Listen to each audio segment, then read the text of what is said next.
Hi everyone, it's me Joanne. Thank you so much for watching my video and thank you for supporting my Facebook page.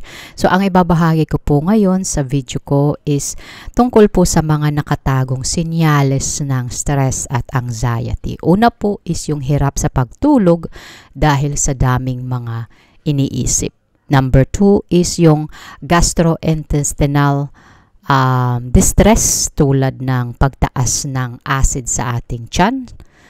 Ang stress ay maaari ding maging sanhi ng gastritis dahil ang anxiety ay lumilikha ng hormonal state sa ating katawan na nagpapataas ng gastric juice na nagiging sanhi ng pananakit ng tiyan, paninigas, acidic at pakiramdam na nasusunog ang iyong tiyan. Number 3 po is yung hilo. Number 4 is yung pinapagpawisan ka ng sobra. Number 5 is yung pagtaas ng heart rate.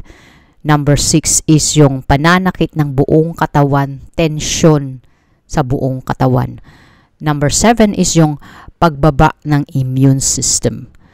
Karamihan sa mga tao ngayon ay hindi po ito pinapansin, lalo na yung mga palatandaan ng stress. Isa po itong eye-opener sa atin lahat na dapat maging